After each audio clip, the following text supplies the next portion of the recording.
Hey everybody, David here. Yes, we're back. Oh, if I see that, yes, it is raining here in Illinois, but we're here in a nice studio, warm studio, and we're going to do a painting of an Oriole today. And we always have done paintings of cardinals, but we never done one of the Oriole. And I like orange better than red, so it's like we're going to do a red bird. I mean, an orange bird. Orange bird. All right. So today's beer comes again from Cindy. This is one of my students up in Delmins, and she had given me, where is it? Matrice, a trice, Imperial Farmhouse Ale, and this comes from the Fulton Brewery in Minneapolis, Minnesota. So let's try what this tastes like. And not a screw off, so that's a good sign, right? Not a screw off top. And so we're gonna just give it a little pour. See if we can do a good pour. It's nice and cold. Oh, no head on there whatsoever. Oh, there a little bit. A little bit. Either get too much or not enough. So cheers, everybody. Cheers. Wow. Okay, wow, that is really, really bitter. Okay, let's see that. Wow, that is a super IPA. That's really, really bitter. All right, so I'm gonna have to give this one a 7 because I'm not. I mean, if you like bitter beer, it has a little bit of a hop taste, a very, very strong hop taste. Cheers, cheers, cheers, cheers. 7 paintbrush only because I'm not a big hoppy kind of guy. I'm a happy kind of guy, but not a hoppy kind of guy. All right, let's get going here. Hello from Rainy, Illinois. Hey, Pamela, Lyle, Charlie. Thanks. Thanks for having everybody click the thumbs up. That's awesome. Kathy, Don, we got Karen and Pat so far. And if you don't say anything, that's fine too. And so let's get going right into what I did this afternoon. And so we did not too bad a one this afternoon. And I'll show you right here. See, oh, you can kind of can't see it here. Let me just put it on my table, and we'll just go to that in a little bit. But probably gonna follow what I did kind of closely, and so we'll get to that. So let's first go to my website so that you know where to go. Anybody who's new here, please just go to my website and you find out what we're painting every week on Thursday night, on Thursday evening. And if you go down here, you can get all kinds of stuff, my bio and classes, what I'm doing my classes, and this is where all my new um, all the product is that I recommend is right here. New recommended products. Just go right there, and it usually has links on them. And you click on the links, you can go right to where you buy them. And I'm an Amazon associate, so if you ever shopping Amazon, just start here. Start by shopping Amazon by clicking right there, and then I get a little bit of something each time you buy something. Doesn't matter what you buy, or as long as you just go through my website before you get to before you get there to Amazon. All right, so go on to my supplies, and so the supplies. Oh no, it's gone. Sorry about this. I redid my whole computer, and so it's not there. And so let's see if I can find it. Let's see if I can find it really quickly. I probably can't, so you're gonna have to take my word. I'm using Holbein products, and I forgot that I had done this, and so I put everything in different folders, and so let's go right to my value study. We'll talk about supplies. They're my Holbein. Everybody knows what I use. Holbein, my Stonehenge aqua paper, and what else? The paper and my brushes. All right, so you know about that. I'll put that on there for next week. Sorry about that. Been cleaning up, trying to organize 4 computers and trying to put them all into my Cintiq, which I just got, which puts everything into safety so that I never lose anything anymore. I'll have to talk about that sometime to let you know how my brother works, and he builds computers, and he builds these. This is basically 4 hard drives that takes all my stuff. Anyways, let's go into what we're doing today. And so here's my bird. Here's the Oriole. And I love orange, so my second favorite color. And so here what we have is the picture. Here's what I did when I turned it black and white. And this one time, this is so weird because this is one time where the color is kind of going to determine the lights and darks basically. And so by having these colors very vibrant, which doesn't show if you're doing it black and white. So this is a black and white of this. So if you're looking for the black and white, like like when we do the new tan, and so this is what happened right here, and this would be the black and white of it. And so if you look at this, you're going to say that basically his head is the center of interest, and the bird itself is basically the center of interest, and so it works out really well, and with the black down here. But that's not really exactly how the pattern is going to go between the lights and darks. Yes, it is kind of go for that, but for here, that's the pattern of the color. But this painting is actually going to be one of those ones that rarely happens, but it's really cool that it happens here, is that the color is going to determine the back and front. So basically everything in front here, like the bird and the leaves, are my color, and everything else in the back will have a little bit of color in it, but it's going to be more gray, and so that'll push it back. So basically anything that's in the foreground will be light but colorful, and then everything in the back is going to be gray and darker. So darker to light right here. See right here? I have to use this because really when I'm turning these colors gray, they are the same value as the gray in the background. So you don't see the value pattern as much. You see it here when I turn it black and white, but that's not, well, I guess it is. It is the way the pattern is going to go, but more or less the pattern is going to be more of the color this time. And that really, it's kind of weird because I just realized that we should be doing more of that in our other paintings instead of using sometimes just the black and white of things. So I hope that makes sense, that this time we're going to be using color to determine foreground and background, and also for our composition, for our complementary colors, which are going to be orange and yellow, blue and violet, and so that's what we use for complements. So this is very interesting. Just when I turned it black and white, I'm like, okay, wow, that's different from when we normally doing it, and we're letting our pattern of light and dark determine our composition. Where here we're letting our color determine our composition a little bit more because of the warm colors and the orange colors coming forward, and all the other colors falling back. Pretty cool. Just interesting. I just thought I mentioned that. All right, so let's go here and go to our tabletop and get started painting here. We got a lot to do. So here's what I painted this afternoon. If anybody has questions, please let me know. Hey, David and Tina and Darcy. Thanks for stopping by. Pat from Florida and Villages. I'll be there in January, so please sign up for my come January when it's getting cold here. We're going to be down in Florida. All right, and so here's what I did this afternoon. As you can see, light to dark, but isn't it more about the color and the dark and background?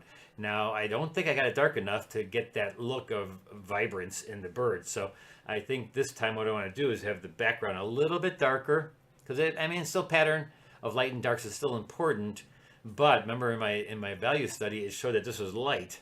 So this is kind of weird. Like I said, again, it's weird because it's going to be the color that determines more of our black and white, our composition, than it is going to be the black and white of the composition. So I'm going to make this a little bit darker back here, and keep the keep the bird more orange, and let's go. And so what we're going to do is, this is a little bit different too, in the fact that we're going to be, I can do my BeckerArt 3-step that we always do, and that's okay. But there's times when you have to do it maybe a little bit different because of paintings like this. It just makes it a little bit different for something. It's like kind of like a still life. Still lifes a lot of times are like this, where you're doing the background after you do the foreground, because the foreground is your lightest colors, and you always go light to dark with watercolors. So this is not so much like a landscape where you're doing the background first and you're coming forward to dark. No, you're going to be doing the lights first. And I'm actually going to take these lights and just centralize them into the actual shape, and not going to go beyond that because I don't want to get some of that orange into the background, right? So this is going to be wetting as I go along. So I'm going to take a little bit of my yellow, orange, and I'm going to wet the surface of the leaves. And I'm just going to wet around, and I can be careful with it, but it depends on what kind of style you want. Do you want it really loose, or do you want really tight? It's up to you. That's up to you. I'm going to take it a little bit of loose here, and I'm just going to, I noticed that this afternoon I didn't get quite bright enough, I think, with my colors. So I'm going to put a little bit more yellow in this time, and a little bit more bright orange. And so we'll go with that. Hey, Tina from Oshkosh, I see optical scatter is Original photo. Yeah, optical scatter up here. I'm not gonna do that as much as I think. You know, I know there's really light right here, but maybe we can do that. Maybe. Let's see. I haven't even thought about that. Yeah. There's so many other things I'm thinking about. I wasn't thinking about optical scatter, but that could be something you could do too. So here you wet the edge and see how I'm actually doing like almost detail right away too in my step one of my lights. This is my lights and they're getting a little dark here. So let me just put a little bit more yellow into this and a little brighter. Because again, this is my lights. The leaves are the lights and the bird, and also that meaning that the color is very bright and intense. Intense colors is like taking over the lightness of it too. So if I make the things gray behind it, then that pops forward too. So it's either light as in light of the object being light, or the brightness of the color of the hue by being really intensely colorful. That was another way of showing it coming forward, like it being part of my light area. So, and I'm wetting as I go along, and then I'm popping color into the wash. So this is a leaf. Just gonna wet it with the yellow. I'm glad you remembered optical scatter. That was very good for you, Barbara. I'm so happy that somebody remembers optical scatter. That was taught to me by Carl Bretsky, an oil painter who plein air paints, and they all just got back from California. They were out in Laguna doing a plein air fest, which I would love to get invited one day to that. That'd be kind of cool. But I just started with plein air painting, so I'm not very popular yet with plein air painting. So I'm not probably going to get an invitation for a little bit. So here we're going to go and do a little bit of detail, but not so much detail as in it's going to be really fine detail. It's just, you know, it's just the leaves. These are leaves, and so I'm just getting a little bit of texture in there. And I am keeping them very bright with color. Very bright. Pure yellows, pure oranges, and just putting little dots in there so I have a little bit of texture of these leaves. And you notice I'm not going past beyond that. I could down here where it gets really dark, but I'd rather keep it, and I'm going to keep it so that some of these edges will be soft, or I kind of want them to be hard edged, because look at in the picture right here how they're hard edged, and that's kind of a good thing that I want to have coming out later too. So we'll see.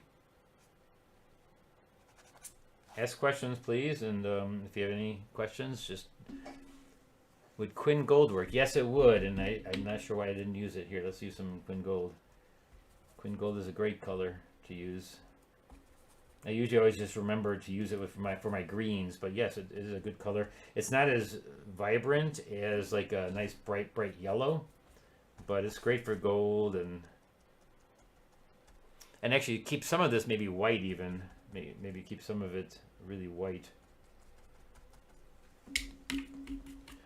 All right, and so since we are gonna wait for this to dry a little bit, I'm gonna go right in my bird right here.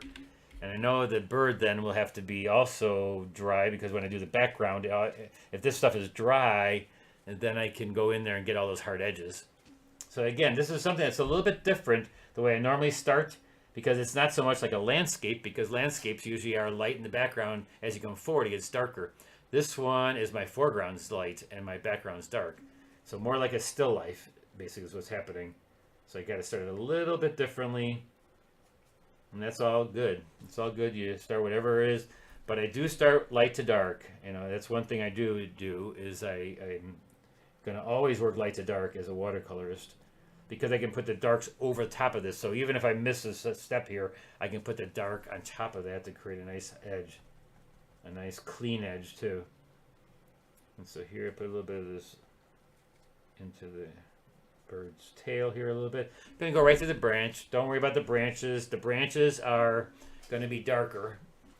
And so I'm going to do the bird and anything like the feet and stuff. I'm just going to go right through that. Or this right here. I'm just going to go right through there. Right through the feet and everything. I'm just going to wet the bird now here. And getting my lights. And then by the time I go with my darks, I don't have to do the head, because the head basically is going to be dark. And so I'm just doing the chest of the bird. and make it really, really vibrant and light on top here. And as it goes down, I mean, it's pure orange, you know, just pure solid. This is one time where I'm going to use the orange all by itself with nothing to kind of dull it down. Nice and light and bright, bright, and talking about the intensity of the color. And that's where I clean my palette, because I want the intensity of my colors. And now here I got my towel on my tablecloth here. Here's my tablecloth, and as I go down, I'm gonna get darker, right? And so this is wet in the wet, and I will get the darker parts. And the chest is still a little bit pretty light right here. As I come down, I'm gonna get darker and darker. Gonna add a little bit of alizarin type of color, and you can add a little bit of brown if you want, make it a little bit darker. And this is soft edges, controlling your edges by using a lot of pigment and thicker pigment, because that's how you control it. And so you can either make it bright or light. Bright meaning intensity, or the light of the color too. So I could take out a little bit of that intensity and just make it lighter. I can put a little bit of light, and that kind of works too, making it a little bit lighter. But I think I'd rather want intensity than lightness of that color. Now I probably ruined it by going over with some more water than is in my brush than is on the surface. So let's just put that through real quickly and make it all float evenly. You want the pigment to float evenly in a puddle of water so that it softens itself. That's so important that you let the water soften the pigment. You don't have to rub or scrub or, you know, tap. Let it just do its own softening. It will do it all by itself. That's the great thing about watercolors, that you don't have to blend. And you don't have to do any of that. It just happens on its own because you're added water and you're letting it just run together on its own. You can help it along, like I'm helping it along here to soften it a little bit, but then you just leave it alone and just let it blend itself. Here, like these feathers go a little bit farther down. Excuse me. And they get a little dark here, and then they get lighter. I maybe take a nice bright orange here. And the thicker, the less it's going to run in a wet wash.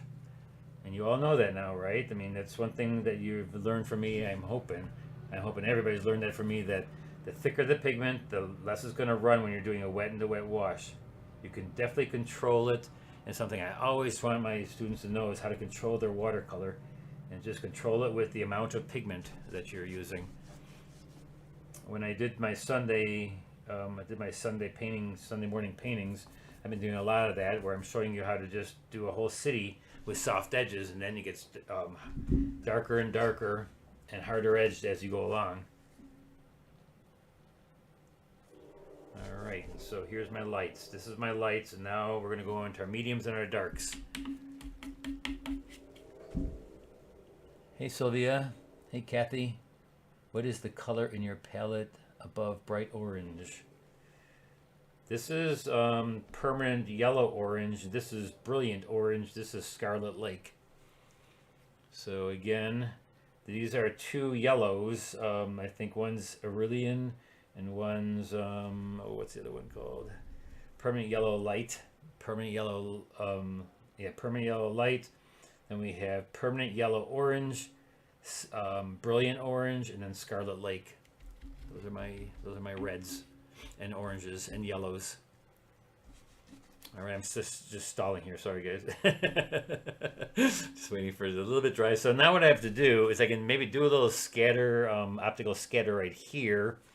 And I would leave that kind of orange in the background. But the problem here is, and I had that problem this afternoon, is that I've got to work pretty fast, because when I'm wetting it, I'm wetting it. And so do I wet this side first, or wet this side first? Or if I come down here, which side do I go to? And if I go back and forth, that's not a good way of doing it. So what I'm going to do is I'm going to wet over here, but start on this side and work my way from this branch. Also is a good place to stop and just work this way around. I'm just going to try to work that way around so that I don't have to jump back and forth. That's too hard to do. It's a lot of work. And if I keep it all wet, I have enough time and I can get these little branches in there, because all this stuff in the background is soft edge. So I need to get that. All right. Anybody else see?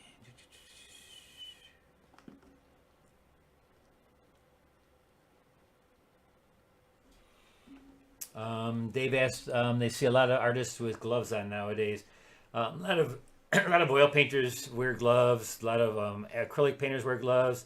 I'm a watercolor painter, but I'm getting so used to the gloves. And the one reason I wear gloves is so that when I'm recording, if I have everything light, it doesn't have a place to. It goes back and forth. It jumps back and forth. By having contrast with my hands being contrasted black, I use black gloves so that the contrast always keeps the camera in focus. Because I've noticed that if I have not my gloves on, it jumps back and forth to where it's trying to focus on something. And by having this on there, it just doesn't, it focuses all the time on, and so there's not jumping back and forth. And so when I put my hands up or down, it just stays focused. And so that's one reason. Another reason is keep my hands clean. And also it makes my hand look cool. And I have ugly fingers. And so, yeah, it's just, so three reasons, I guess. All right, so I think I've stalled enough now. And let's go and wet that back. I'm going to wet it, like I said, from this side over. And I'm just going to kind of wet around and get my hard edge. And I'm wetting with just clean water. It's got a little dirt in it, and so I can see a little bit where I'm going. And I could also put color in there. But since I want to make this optical scatter, because who told me about that? Let's see up here. We have Barbara was telling me about optical scatter, so let's kind of put that in there. Why not? So it's going to be white, basically, of the paper then. And then a little bit of yellow. And you can put the yellow right into the bird's head, because then it'll be like that part is burnt into the bird. And also into the leaf there. And then we'll go from there and right away go to like an orange. And then go right away to a darker color. And so maybe the sun is right there. And go right into the bird's head. The bird's head is dark, so don't worry about the bird or the branches. Just go right through that. Now I do want to make it darker than the leaf, and I also want to make it start going right into a different color, into more of a gray color. So I'm going to push that right away back into a grayer color. And like I said, this time I'm going to get a little bit darker than my painting this afternoon, because I was following so much the value pattern, and the value pattern was that it was a little bit lighter, basically, in the picture. But realizing I didn't realize is that really I'm going to go more for the color part of the composition, so that the colors will be gray in the back and then bright in the foreground. So I'm using lilac and lavender over here with a little bit of orange. I'm just going to go right away, and then I will put some orange in that too, just so it really works well. Orange and violet, orangey yellow, because this is an orange yellow and this is an orange red. And so to work with the orange yellow when you're working with the violet, because it makes a great looking gray. And then lilac is neat because it's got a little pink in it, red. And so I'm doing exactly what I said I wouldn't do, is go jump back and forth here. But now that I started, I'm going to wet it here a little bit farther ahead, but I'm going to try to get it going, and so I get it done. So if you're jumping back and forth like this, you can be sure that one side will dry before the other, and so you have to really watch it so that one part doesn't dry and give you a hard edge over here. So stop like you hit the branch here. I'm just going to stop, and that way I'll get this side done and stop at this branch, because that's an okay place to stop, because you can get back to that easily and still make it look good. So then I'm going to stop at this branch. I'm going to wet it down to this branch. But when I get down there, I do want to make sure that this side of the branch is the same as that side. But right now, it's a great place to stop, because you know that branch is going to be dark. And now I can just go in there and start doing up my work of making it look like there's branches back here and foliage back there and different colors back there. I'll take a little light blue, a little violet. And you know, you can put also orange leaves back there too, like they're just hanging there. Little leaves, and just you're doing all wet into wet, soft edged. And I'm really proud of how many of you are doing this using soft edges. It's a hard thing to do, but you're doing it, and then you're practicing it and you're trying it. You may not be make it good every time, but if you just try, just give it a shot. Try to make your soft edges, your lost edges, your edges that are not hard, try to make them so that they're soft and they're pushed back. they call it lost edges, so that you can make things blurry. And we make backgrounds blurry. It looks great when you make backgrounds look blurry. Why do I got all this advertising over my chat? Here it is. I can't see what you guys are saying. How come I got all this advertising? Where are you going here? Oh, there we go. All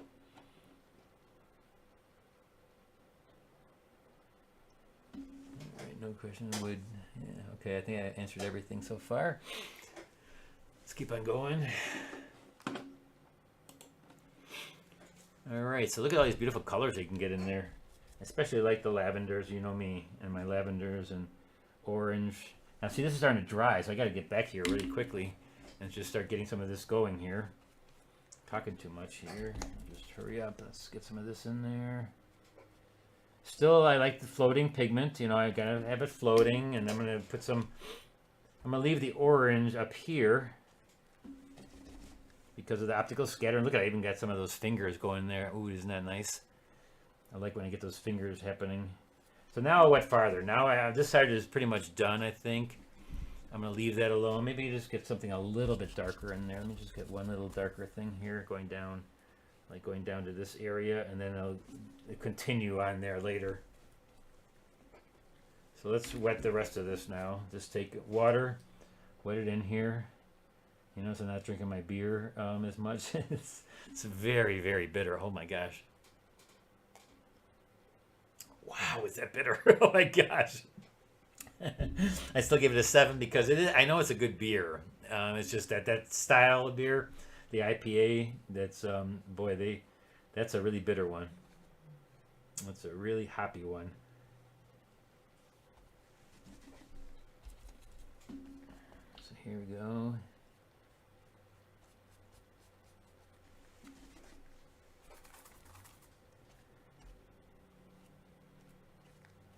Okay, ask questions. See, I'm wetting as I go along. I'm not doing the branches. I'm doing the back behind the branches. So if there are a couple branches way back there, you can put them back there. But put them with a little bit lighter than what the actual branches are going to be later. And so I can do a nice edge right on here. Now remember, this is going to be 20% lighter, so let's make it a little bit darker. Let's get a little bit darker. Ooh, there I just put some fresh purple in, so let's dull that down a little bit. Let's tone that down. And let's get more, it's more of a blue. Let's get some blue in here. I haven't put any blue in there yet. Blue and purple. Let's make this a little bit darker in here because I want things floating. And I'm going to want this really dark down here because I want you to have that dark to light look. And I can get, all right, now let's do the whole, that bottom part here now. And go around these leaves, hard edged. Go right through the paws, or paws, bird's feet. I call them hands today in class. I'm like, okay, I don't think birds have hands. They have claws, right? And I put a little orange in there, but let's get our darks in here. I'm trying to make it a little bit darker. Darks will make these leaves pop forward. And don't be afraid of using grays. Grays are not muddy, they're just gray. Too many people talk about mud, and it's not mud, it's a gray. What turns mud is if I keep on going over and let it dry, go over again, mud, and then go over, let it dry, and go over it again and again and again when after it dries, and just constantly layering by layer and layer of pigment. But this will not turn to mud. This is going to be grays because I'm putting paint into a wet wash of water in a nice puddle of water, and I'm just letting it float. And I'm dropping some color in there. That will be some of them will be bright, some of them will not be bright. Right now it's very dull, right? Because I'm just using one color right now, but that's okay. I'm just gonna go around the tail here, wetting it, and now I'm gonna go back in and get all my beautiful washes in there. So let's take a little bit. Let's see what happens when I put a really bright blue in there. Let's get a little purple in there, a little duller lavender, maybe a little bit of red to tone it down a little bit, make it more purple. You know, and don't be afraid of using a lot of paint. It's a lot of water there, so I can use a lot of paint. It's gonna take a lot to cover up that white and make it look nice and dark. Now that may be a little bit too opaque colors, so let's go in there with some more transparent colors, the purples, and go and get a little texture on the edge of the leaf because it's dry, and I'll get in there, get some hard edges. Push stuff around while it's all wet here. Push stuff around. Take thicker pigment. And there's a branch coming in here, but first let's get some of this color that I have on top, which happens to be orange. So let's bring that down here a little bit. And let's get this. Now I can't go into this, that dried already, so I gotta stay away from there. I cannot go into that area again. Now, right now, unless I would wet it again. Here I'm going to put, this is like a middle tone, large middle tone. So now it's my big middle tones, big darks. Big middle tones, big darks is what I'm doing right now. One of those elderbug things just flew up. Okay, let's put this branch in here. Let's take a little bit of Middlestone brown, maybe a little bit of purple. And there is a branch coming through here. I kind of want it to go right through this tail a little bit. And so let's just make this dark through here. Hard edged. Come back over here. And it doesn't have to be super detailed. This is part of soft edge, lost edge. So it's kind of in the distance. You can barely make it out. There's branches going here and there. And if it kind of tones out completely, that's fine. I just want things to look like they're in the back and front. And look at how nice and soft edge this all is. Now this bright color is a little bit too bright down here of blue. We don't have that anywhere else, so I'm not going to all of a sudden start with a bright blue down here. And so let's say there's some color here you really don't like and you want to take it out, you can also take it out by, watch this. Let's say I didn't want this color, and you know, it's so fine, but let's say I didn't want that. What I do is put a lot of water in there, rub it on my towel.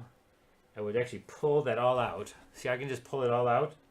I would pull the pigment out and try not to wreck the paper. Try and just, let's say I just use a color I didn't like and there's too much of it, too thick of it. I would pull it out like this. Now re-wet the area. Re-wet the area so it's evenly wet. And then just apply a brighter color, or a color that now this time maybe you want. You know, if you put something down and you feel like, oh, that was a mistake, it's not the end of the world. You don't have to do the whole painting over again. You can just take it out, especially while it's still wet like this. I can just go back in here now. Now it's re-wetting it, and I'm just putting and floating other colors that I thought would work better in there. So don't feel like you have to always, you know, just keep on piling on paint. Don't pile on paint, by a matter of fact. Just take it out and then apply the lighter color again. So like, don't apply light color unless you want it to have that finger look like this type of thing. That you can apply a lighter color and let it go into that area. But if you're just doing it where you want to get it bright again and vibrant in color, but you have a really dark color underneath it, you have to take the dark color out so that it can look more transparent. Here, put a little pink in there, maybe a little bit of orange. Now, like I said, sometimes I use a little bit too many of the opaque colors, and so I'm getting kind of like more of a pastel-y look. So watch that out, watch for that too, because sometimes it gets a little bit it's not as pretty as if you maybe do a little bit more of the transparent colors. Because transparent colors definitely, I mean, they're very transparent and they're made for that, to look very transparent. Here I'm going to put a little bit of branches down. All right, so there we have our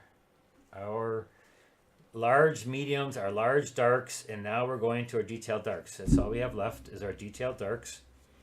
And so I'm going to get my smaller brush, and since I have to wait for all this to dry down here now, I'm going to work on the top and start getting our, it looks like it's almost dry, and so I can definitely get the head of the bird. And that's all my detailed darks. And it's my biggest detailed dark is the top of the head. And looks like somebody's asking something. Oh, wait, hold on, let me see here.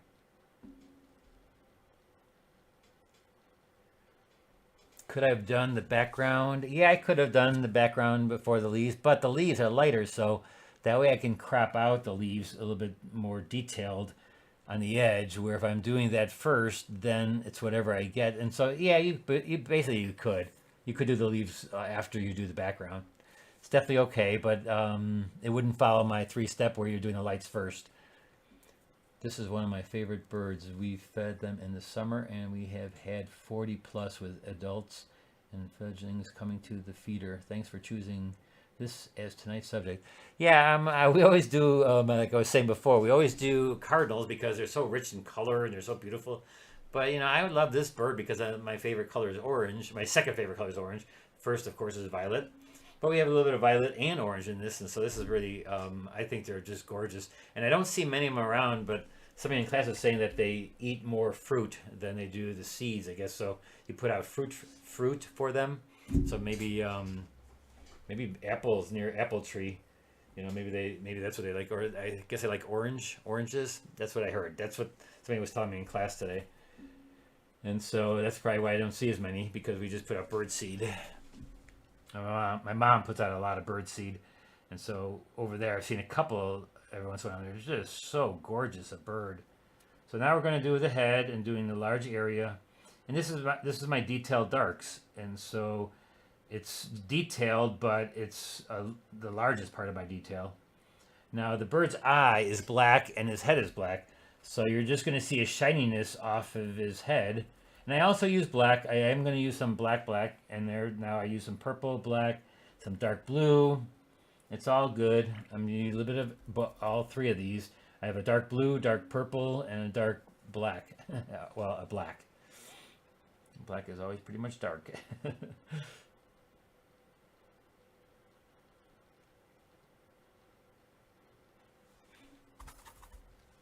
In nature, to see this kind of colors on a bird and stuff. And I was telling the class that when I was up in Grand Marais, there was a bunch of mallard ducks, mostly female, that were always around, and they were so trained to come right up to you. And one of them came up to me as I was painting, and I mean, right up to your legs, right up to your feet, and it just would sit there and just waiting for food, basically what they were doing. But he spread his wings a couple of times, and man, the intensity of the color in that little bit of purple blue, it's like a purple blue, a little stripe on their wing, on the female of a mallard, that was just iridescent. It was just iridescent color. I'm like, wow. I'm just amazed how sparkly it was, and it shifted from like a metal flake. It felt like a metal flake, where it went from a blue to a purple, but depending on how the sun was hitting it. Now this is, like I was asking the class if this is a special marking of this bird, that it goes down a little bit on his chest. A little bit of that marking went down on his chest. I'm wondering if that's just this bird, or if they all have a marking like this, close to this, where it goes down on its neck a little bit. I'm guessing it's just a marking of this bird, because I can't imagine everyone having this little bit of thing right there. And let's do his eye too. I'm just going to leave a little bit of a white dot there. And I'm also going to try to make it look like feathers, because they don't have fur, they have feathers, and so there's a lot of lines. Like this right here is a bunch of lines, and like feathers go in this direction, so I'm going to kind of take it in a direction the feathers going, and then just do lines for like the look of a feather instead of fur. A couple of people had some fur looking like it was fluffy. They're not fluffy, they're feathery. And so we have to make it look like the feathers are going one direction, like downwards, like especially these right here. These are just lines going straight down. And it's time to take your time on this part. This is supposed to look like a wing, and so you really got to get in there and do his markings correctly.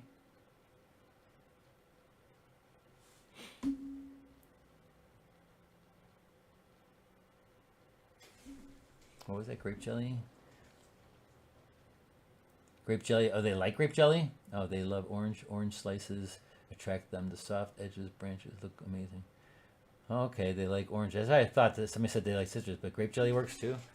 I'll have to tell my mom to put some of that out there so we can see some more of these birds because they're really absolutely gorgeous. We get a lot of cardinals with the sunflower seeds because they love sunflower seeds for cardinals, but it's just amazing the brightness of the colors that you see in these birds.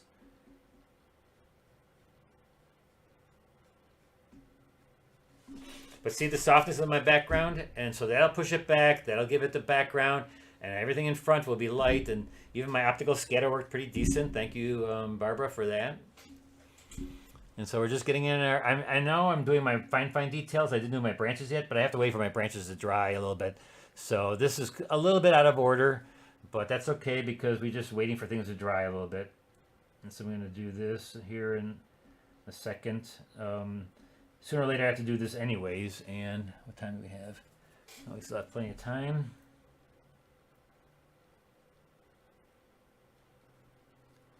Okay, that's the wing over here.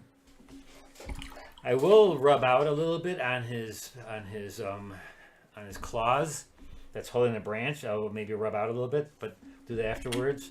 And also his beak is in shadow, so I'm gonna make it kind of a gray, like lavender. I'm just gonna put a little highlight on the edge, and then I'm just gonna darken his beak a little bit, because the sun's right there, so or the light is coming from that direction.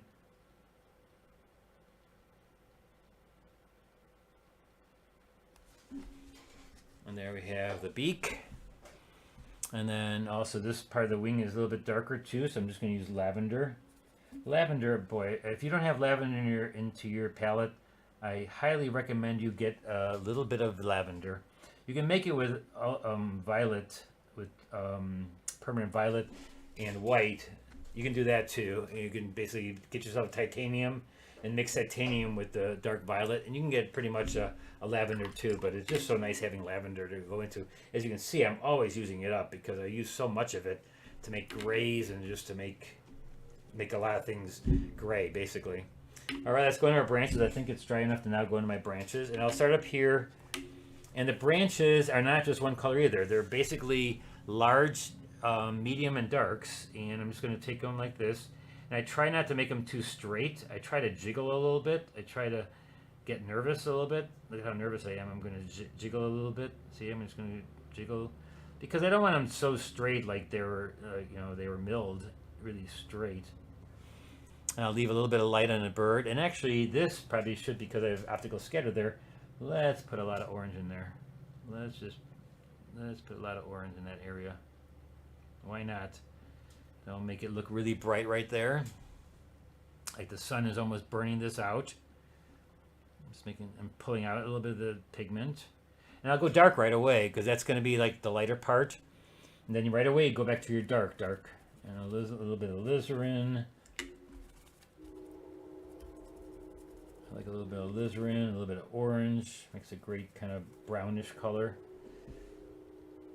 And then over here maybe a little bit dark, and then start it right away dark. Violet and orange make a great brown. This permanent violet and this orange makes great browns, really nice browns. So I'm taking that down, and while it's wet, then I apply other colors in there. I don't ever leave it with one color. Get some other colors in there. Get some blues in there on the dark side. On this side, I go a little bit darker on the bottom part. Let it bleed in. Now it's wet, and so it's creating a shape. It's creating a nice edge. And you can put a little bit of lighter on the top part, and you can also absorb out. You can take out with your brush a little bit on the side because sun's coming from here, light's coming from there. And get some really nice dark branches too. And put some blue into the orange, which makes it really dark, like a little Prussian blue. Here's a little Prussian blue. That makes it great with a little alizarin. That makes a great dark. So put a couple of shadows across it. Maybe some of these branches are really dark. And actually, let's make some orange branches up here because of the optical scatter.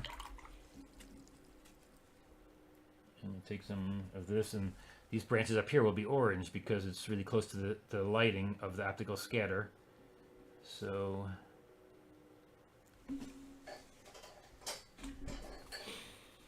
gotta hurry up. Only got 15 minutes left. Let's see. Let's go a little bit faster here. Gets dark right away though. As soon as you get away from that optical scatter, get going, and then just get the other darker colors in there.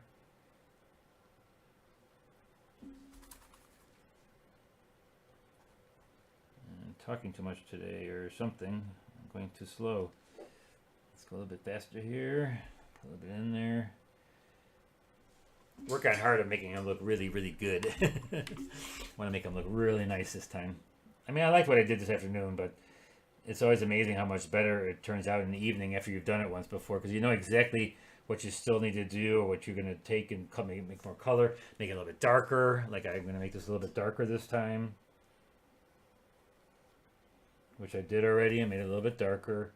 Bottom part's dark right here. I'm going to go around the little claws. This goes across his tail, I forgot. Take a little bit of black too. If you want it really dark, just take some black and some purple, alizarin crimson. It's not alizarin, this is scarlet crimson, but very close to alizarin crimson color-wise. Putting it real dark on the bottom, and then come back with water, and then bleed it up, and you can put some orange on the top part there, so maybe darker orange, more red orange here. Let's get another branch going here. I didn't draw it in, but let's put a branch right here. I just felt I need one right there.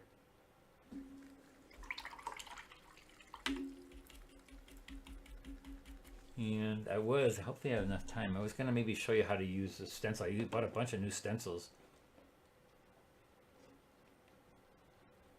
Make sure you get bird jelly, not regular grape jelly. Oh, I didn't even know that. Looks like they all have some dark on their neck. Oh, they have some on their neck? Okay, this is a little dark right there. Okay, that's cool. And let's get a little bit of this. Now I noticed I didn't have this part as yellow, and so I'd have to maybe actually take some opaque yellow and put the yellow right on top there. Now the claws are a little bit kind of bluish, and so I'm just going to go in there with some grayish blue, and I'm just going to kind of get in there and do the dark parts with more of a grayish blue.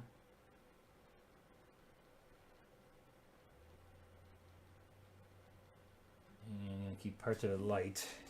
I'm going to probably scrub out a little bit of the white of the paper to get back to a little light of the paper, because right now there's a little bit too much yellow in them because I just went right over them with the thing, but you can rub them out afterwards too.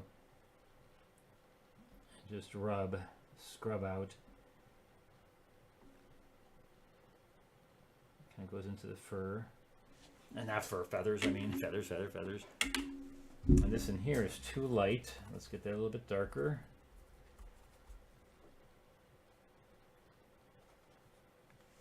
Make that a little bit darker, comes down.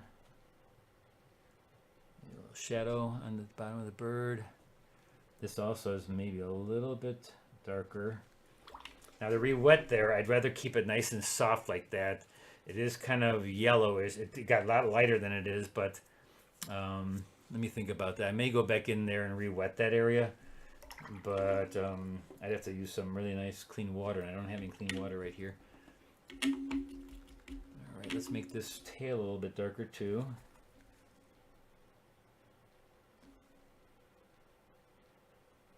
Okay, a little bit on the leaves now. I'm going to identify the leaves a little bit more because the leaves got kind of light, which is a good thing. And now I'm going to give it a little bit of details in the leaves themselves, like the little veins. Oop, I just stuck my finger into there. See, it's good to have gloves on. Otherwise my finger would have been all dirty. And so there's the veins of the leaf. I'm just going to put a few. I'm not going to put them all, just a...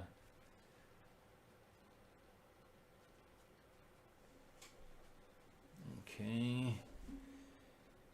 Again, you decide on how detailed you want your painting to be. Do you want it more photographic? Do you want it to be a little bit more loose? Keep it loose. Impressionistic, maybe. A little bit more impressionistic. It's all up to you. It's all your style. And it's a lot of times you decide on what you do by just painting a lot. Because you know what you like. I mean, you paint what you like.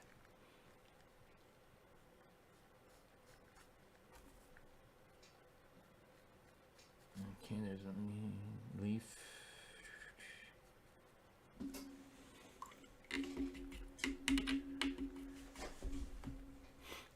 One more leaf up here.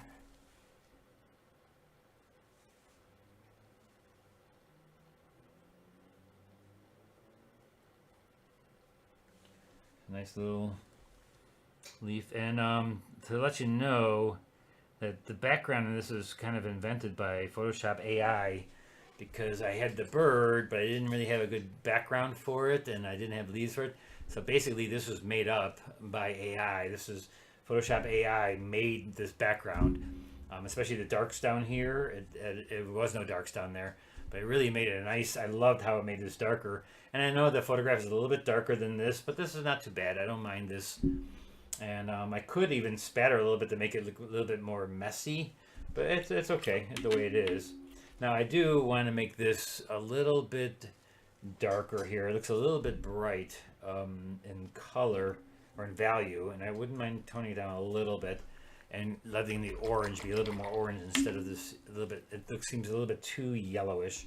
So I'm gonna take my brush and I can re-wet it. I can re-wet the area without doing any harm whatsoever by just re-wetting here and trying again to doing the second wash. This also shows you that you're not always stuck with the first wash, and you can still make it look very, very fresh by putting on a second wash. You just have to make sure that when you wet it, do it evenly and softly, and now apply the paint right into the surface like you did the first time. So I'm just going to go in there and make it a little bit darker, a little bit more pigment, and I'm just going to rub it in. This will make it a little bit darker. You're definitely not stuck with the brush or with the first wash and think that you can never go back into that area. That's a myth that many watercolors, oh, you always have to get it on the first wash. You really don't. You can get it in a second and third wash. You really don't want to, but there is no reason that you cannot. Like I'm showing you right now, I can do it. I can go back in as long as you wet it and apply the paint so it floats again. It floats like you did the first wash. It's the same thing, but now I feel this is a little bit more a look of, texture too. Thanks, and we're loving the branches. Hey Evelyn, Evie. Hey Kathy, Vicky. Make sure you get bird jelly. I didn't know there was bird jelly, not regular grape jelly. Huh. Where do you get that? Where do you get bird jelly? From your local... I'm not sure. Where do you get bird jelly? Where you get seeds, maybe? All right. Now, I really don't want to put a stencil on this, but let me just show you. I'm going to do it on my old one because I really like what I did here, and I don't think I want to go in anymore. I think I like what I have, but I do have 7 more minutes left, and so let me just show you about something about stencils. I do have one more thing to do, and that's his beak. Separate the top and the bottom by a little line here. There's a little bit of the top beak and the bottom beak. And a couple little lines for his feathers. It gets really dark down here. And so I'm pretty much going to stick with this, but I'm going to take, I gotten a bunch of new stencils from people in Springfield, Illinois. I had gotten a bunch of stencils, and these are from Google or joggles.com. I got a bunch of these new stencils, and I'm just dying to use them. But look at some of these things. Aren't these things great? And so what you do is you rub out. And so I think on my old one, I'm going to use this stencil right here to make some branches opposite, or maybe like this branches, or this. This is kind of cool. Maybe I'll use that. Let me see. So on this one, I pretty much got the foreground, background. I think I've got the bird coming forward. And of course, the bird is going to be your center of interest anyways. And so I think I got that pretty well established. So what I'm going to do is I'm going to take my old painting I did this afternoon, because I don't think I like so much that this is so light back there. So let's go and show you how to do stencils on a work to create another look to like the background. We're going to put that up here for a second. put that over here because we're going to use our paint. So let's just put this over here. And so for this, what I'm going to do is I'm going to take this stencil out. I'm going to show you how to use a stencil.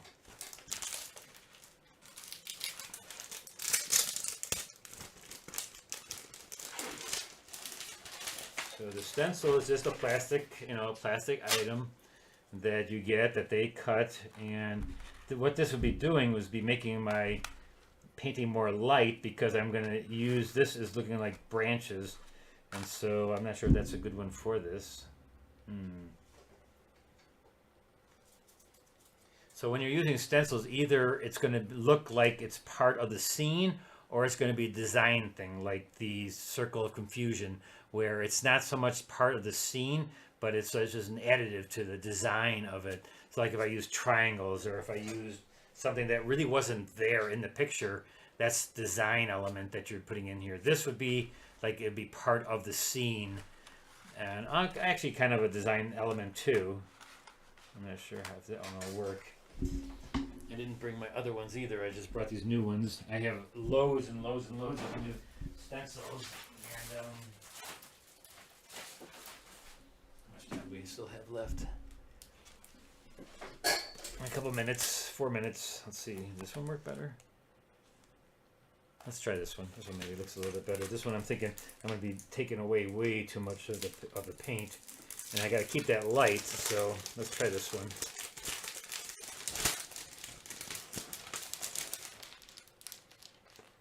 Birdseed Supply Stores. Thanks, Vicki. That's where you get grape jelly for birds.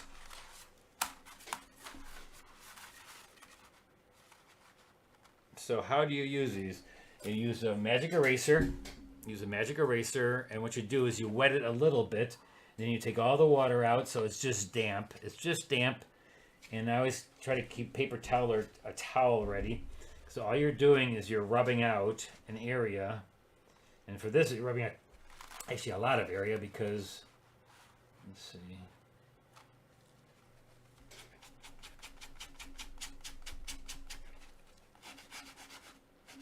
You're just rubbing out an area. It kind of wrecks the wash usually. It kind of takes away the wash, the beautiful wash you did, but it brings back the light of the paper and gives you like an effect because of what you're doing to the, leaving the part underneath the stencil alone. So it looks pretty cool, but I'll show you in a second. So I'm just going to kind of go in here and see how this works it. And you can also wreck your painting in about 2 seconds too. But there you go. See a little bit of, this doesn't look too bad. And I'll apply it like together with this maybe. Just move it down a little bit, try it a little different here.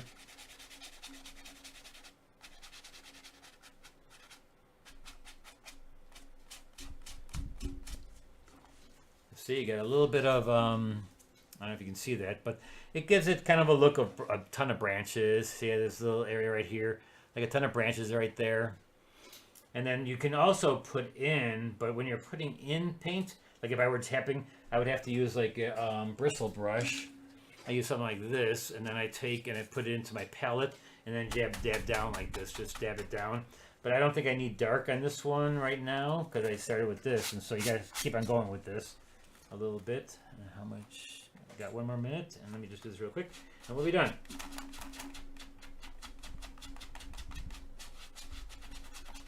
Just rubbing away the paint underneath the stencil. Now you do kind of wreck the paper a little bit, but that's okay. Just give it a look of something different. And I think what I would do when I get done here, I may take an airbrush. You can also take an airbrush and spray a little bit of atomizer? No. They call those things now. Atomizer? I thought they call some of those things. Airbrush or no, it's not an atomizer. Oh, but I forget what they call those. But anyways, you do an airbrush and you put it in there that way too. Love the dirt. Oh, what happened here now? Okay, wait a second. Pat signed up for my class in January. Thank you so much. Mouth atomizer. Okay, yeah, that's right. That's what it is. So that you could use that too to put in paint, dark paint. But so there you have it, guys. All done. I'm going to keep it at that. So this one is with the stencil underneath there. Just I want to show you how to use a stencil. There's times to use a stencil. There's times when you don't need to use a stencil. I thought that was looked kind of neat there. But then this one, let's take the tape off and show you the finished product. And pretty soon I'm going to stop using tape because I'm going to start using boards, and I'm going to stop using paper that's not mounted to boards because I want to frame every one of my works without glass. And so I'm going to be working on a lot of boards, a lot of panels. I'll be gluing my paper down to panels. So, and you don't do that, you don't tape it down like this because you got to go to the edge, so you can just put it right into a frame. So we'll probably be doing that and pretty soon. So I won't be using tape to tape it down because otherwise you would have that 1/4 inch that you have to get rid of, and it's inside the frame. So what I have to do then is get myself like a little frame right away to put it in to show you guys. So there you have that one. Here's the afternoon with my little bit of, and actually you can see this one I didn't do with tape. I just put it right on the board, and so that's what it's going to look like more often. And always the second one usually ends up turning out a little bit better, only because I take everything from the first one and I kind of make it better because I needed it darker. But any more questions before we go? And I know we're over time. All right, I think that's about it. Thanks, guys. I will not toast you with this beer because it's a little bit too bitter. But thanks again for stopping by. Please subscribe if you're not subscribed, and get your friends to subscribe too. And tell them again some free work, free lessons every Thursday and every Sunday. Sometimes on Sunday I'm outside or I'm in my studio just working away, and you just watch. All right. Until next time, we'll see you then. Bye-bye.